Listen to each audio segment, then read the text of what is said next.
अस्सलामुअलैकुम बिस्मिल्लाहिर्रहमानिर्रहीम। अल्लाहुम्मा सल्ली अला मुहम्मद।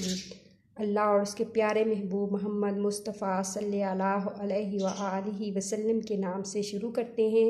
आज जो हम रेसिपी बनाने जा रहे हैं, हम आलू के कबाब बनाने जा रहे हैं, क्रिस्पी क्रिस्पी आलू के कबाब। इसके लिए हमने आलू 3 अदद ले लिए हैं, साफ़ करके अच्छी तरह से हमने काट लिए हैं और छील लिए हैं और छील के हमने वॉश कर लिए हैं। और हमने इसको अब कश के साथ इसे कश कर लेना है। जिस तरह हम इसे कश करते हैं हम उसके साथ हम कश कर लेंगे इन्हें। जी, हमने अब अपने पटाटों को कश कर लिया है। हमने इस कश के साथ अपने पटाटो कश किए हैं। ये इस साइज़ का आप कोई भी कश ले सकते हैं, लेकिन साइज़ ये होना चाहिए। ठीक है, हमने इन्हें कश कर लिया है। इसके बाद हम कश करने के बाद इसे हम बिल्कुल ठंडे वाटर में डाल देंगे और ठंडे वाटर में डालने के बाद हम इसको आधा घंटे के लिए फ्रीज में रख देंगे। आधे घंटे के लिए नीचे फ्रीज के नीचे वाले खाने में हम रख देंगे। बिल्कुल हमने ठंडे वाटर में इसे डाल दिया है, ये देखें। और इसको हम आधे घंटे के लिए फ्रीज में रख देंगे। उसके बाद हम अपनी आगे रेसिपी का आगाज़ करते हैं। ठीक है, हम आलू के कबाब के लिए हमने लेना है मैदा।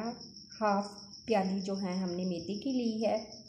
ठीक है, हमने सब्ज़ धनिया, बारीक कटा हुआ सब्ज़ धनिया और प्याज लिया है, बारीक बिल्कुल बारीक कटा हुआ है। देखें, बारीक हर चीज़ बारीक कटी हुई है। और सब्ज़ मिर्च बारीक कटी हुई ली है। सुरख मिर्च ली हुई है मैंने 1 चम्मच लिया है चाय का, 1 चम्मच। और नमक मैंने 1.5 चम्मच लिया है चाय का। और हमने मसाला ले लेना है, जो वो भी मैंने 1.5 चम्मच लिया है। ठीक है, हमने जो पटाटो कश किए हुए ठंडे पानी में हमने भिगोए थे, हमने अच्छी तरह वाटर से निकाल के खुश्क कर लिए हैं। बिल्कुल इसमें वाटर ज़रा नहीं होना चाहिए। ठीक है, इसमें अच्छी तरह से पानी निकाल लेना है। और पानी इतना ठंडा होना चाहिए कि आपके हैंड जो अंदर वाटर के डिप करें तो आपको ख़ुद को फ़ील हो कि बहुत कूल वाटर है। इतना ठंडे वाटर में हमने इन्हें डाला था और हमने अच्छी तरह से इसके अंदर वाटर निकाल लिया है। देखें कितने खुश्क और ऐसे लग रहे हैं, ये देखें। ठीक है,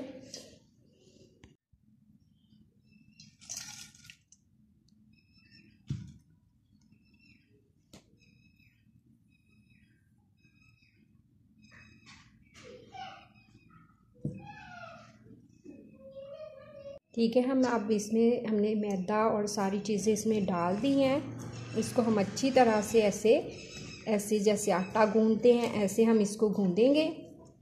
और मैदा जो है वो हमने ये सारा एक दफ़ा ही नहीं डालना, जैसे जैसे हमने गूंदते जाना है वो मैदा हमने इसमें ऐड करते जाना है। ठीक है, हमने ये अपना मैदा जो है गूंद लिया है, ये आटे की तरह ये हमारा हो गया है। ठीक है, हम इसके अब कबाब बनाएंगे। ठीक है, हमने ये आटा गूंदा हुआ था तो हम इसके कबाब बनाएंगे। ऐसे बिल्कुल बारीक करने हैं कि अच्छी तरह से अंदर से ना पक जाएं। जिस शेप में आपने बनाने हो बना सकते हैं, लेकिन हम ये ऐसे लंबी सी शेप में बनाएंगे। ये देखें हमारे कितने प्यारे कबाब, ये देखें ऐसे बन गए हैं। ठीक है, इसी तरह हम सारे बनाएंगे, फिर आपको दिखाते हैं। से हमने अपने सारे कबाब रेडी कर लिए हैं। अब हम इसे फ्राई करेंगे। ऑयल रखते हैं। ठीक है, ऑयल हमने गरम करने के लिए हमने रख दिया है। ऑयल हमने इतना ऑयल ले लें, घी ले लें, हमने इतना लेना है कि पूरे जो हमने कबाब बनाए हैं पूरे डिप ना हो।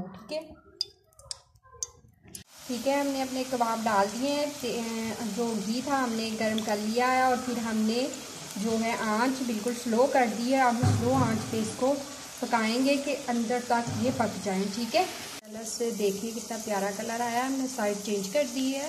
ठीक है, हमारे आलू के कबाब जो हैं वो रेडी हो चुके हैं। कितने प्यारे और अच्छा कलर आया। हमने हल्की आंच पर इन्हें फ्राई करना है, ठीक है, अंदर तक ये पक जाएँ, क्योंकि हमने इसमें मैदा डाला हुआ था। अंदर तक पकाना इसको लाजमी है, फिर ये अच्छे लगेंगे, क्रिस्पी और मज़ेदार बनेंगे। हमने इसे पुदीने की चटनी के साथ इसे पेश करना है, ठीक है। आप इसको जब खाएँगे आप चिकन, बीफ और मटन के कबाब भूल जाएंगे और इसे आप अपने घर वालों को खिलाएं और वो आपसे रोज़ रोज़ इसकी फरमाइश करेंगे, ठीक है। अगर हमारी वीडियो आपको अच्छी लगी हो शेयर कर दीजिएगा, लाइक कर दीजिएगा और बेल के बटन को प्रेस कर दीजिएगा, और इस तरह की अच्छी अच्छी वीडियो आपको मिलती रहें।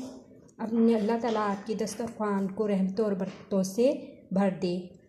अल्लाह हाफिज़।